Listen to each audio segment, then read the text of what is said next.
ప్రియమైన వాళ్ళారా, ప్రభు యేసుక్రీస్తు నామములో ఈ యొక్క ఉదయకాల సమయాన మీ అందరికీ నాకు హృదయపూర్వక వందనాలు తెలుపుకుంటున్నాను. ఈరోజంతా కూడా మీ చేయబడిన విషయాల్లో దేవుని హస్తము మీకు తోడయ్యుండి మీకు జయాన్ని కలుగుజేయును గాక.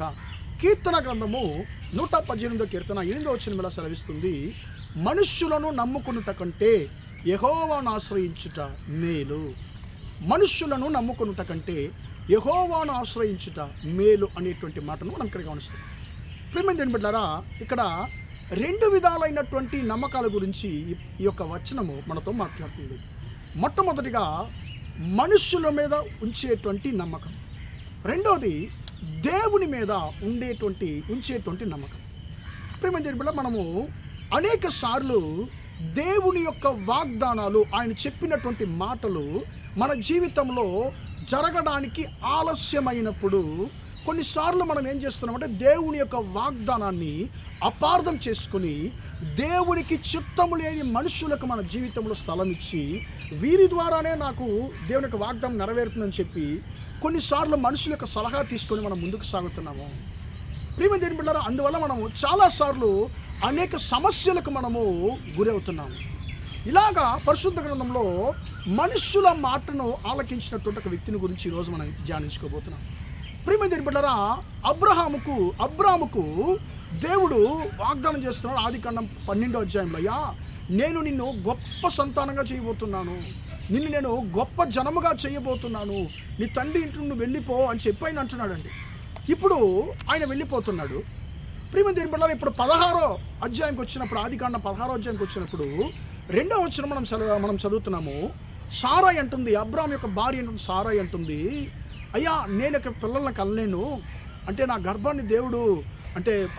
గర్భాన్ని దేవుడు అడ్డుపరుచున్నాడు కాబట్టి నేను పిల్లల్ని కనలేను, కాబట్టి నా దాసి అయినటువంటి ఆగరితో నువ్వు వెళ్ళు, ఒకవేళ ఆమె ద్వారా నా ఇల్లు కట్టబడుతుంది అంటుంది. ప్రియమైన దేవుడు ఏం చెప్పాడు, నీ సంతతిని నేను గొప్ప జనంగా మారుస్తాను అంటున్నాను. సారాయి అంటుంది, అలా కాదు, నువ్వు ఎలా చెయ్యి, నా యొక్క దాసితో వెళ్ళు అని చెప్పండి. ఇప్పుడు అబ్రహాం దాన్ని ఎలా తీసుకుని ఉంటాడండి? ఆ మాటను, దేవుడు చెప్పినటువంటి మాటను మనిషి చెప్పిన మాటతో ఈయన ఏం చేస్తున్నట్టే పిల్లరా, ఆయన పోల్చుకునేది మనం చూస్తున్నాం, కంపేర్ చేసుకుంటున్నారు.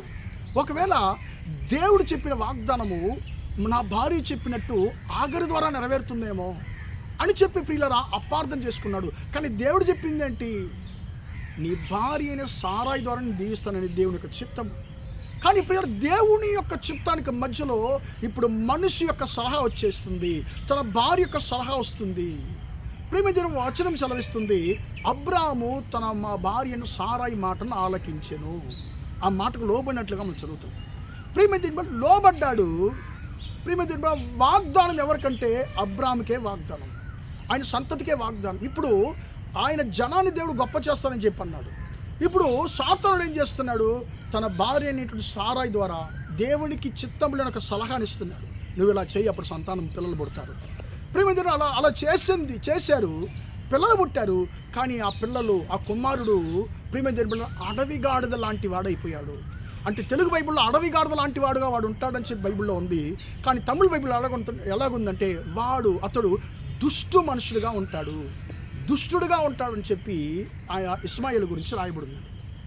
ప్రియమైన బిడ్డలారా, అప్పుడు దేవుని యొక్క వాగ్దానాన్ని ఈ అబ్రహాము అపార్థం చేసుకున్నాడు. కాబట్టి దేవుని చిత్తానికి దేవుని యొక్క మాటలు ఆలకించవలసినటువంటి వ్యక్తి దేవుని నమ్మకుండా ప్రియమైన బిడ్డలారా తన భార్య మాటను నమ్మాడు. కాబట్టి తన భార్య మాటల మీద ఆధారపడ్డాడు. కాబట్టి దేవునికి ఇష్టము లేని ప్రియమైన బిడ్డలారా ఒక దుష్ట సంతానము ప్రియమైన యొక్క లోకంలో పుట్టడానికి అబ్రాహాము యొక్క సారా యొక్క తప్పుటైనటువంటి సలహా దారి తీసింది.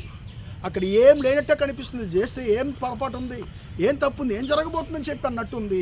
కానీ ప్రియమైన దేవుని బిడ్డలారా, ఆ యొక్క ఇస్మాయిల్ సంతతి వారు, ఇస్సాకు సంతతి వారికి ఎన్ని సమస్యలు తీసుకొచ్చారో, ఎన్నిసార్లు వారికి సమస్యలు ఉన్నారో మనము ఎరిగి ఉన్నాం ప్రియమైన దేవుని బిడ్డలారా.